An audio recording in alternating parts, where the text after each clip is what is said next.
Good morning and welcome to this week's edition of the Monday Market Update. My name is Emma Wright of the Mulligan Realty Group and broker with RE/MAX Center City, and I'm here to share with you this week's statistics.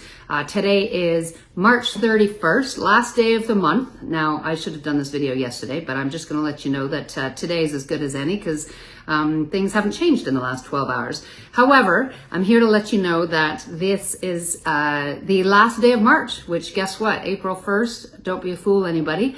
Make sure that you know that we are now entering a full-on spring season, and these mild temperatures this weekend surely do demonstrate that. So now for some numbers. Interesting and also not unusual. Listings are up from last week to this week by 68. Now, if that doesn't tell me that we're entering a spring market, I don't know what does. It should also tell you. And with that, the corresponding statistic of price reductions is also significant, up by 28 this week from last week. So new listings this week, 249 from last week at 181.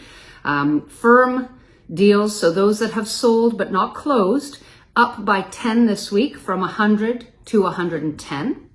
Conditionals that are not firm yet, but transacted and accepted as conditional offers in process, down from 112 last week to 79 this week. And then corresponding with our increase in listing volume is also a corresponding statistic of numbers of price decreases increasing this week. And that is because, guess what? We are diluting the market by increasing the volume of listings out there, and that means sellers need to get very, very quick to react to the competition. So prices decreasing by 28 from last week.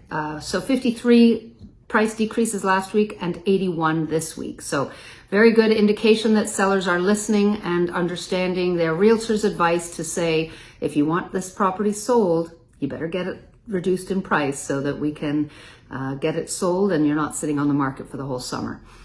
So that's our week's statistic.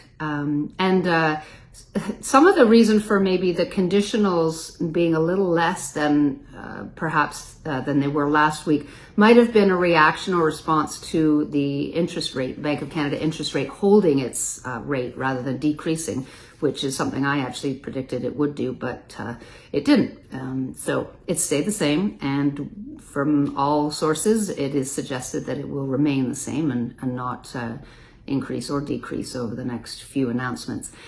So happy spring, everybody. Tomorrow is April Fool's Day. Don't forget, you're the fool if you play a trick after 12 noon. That's the rule. And I hope everybody has a wonderful upcoming Easter weekend. Enjoy the long weekend. And it's also the Masters golf season. So another indication that spring is around the corner. I'm wishing you a wonderful week. Again, I'm Emma Wright with the Mulligan Realty Group and RE/MAX Center City. And if you have questions about any of your real estate concerns or needing some navigation, please don't hesitate to reach out. We want to hear from you all. Have a wonderful week. Bye for now.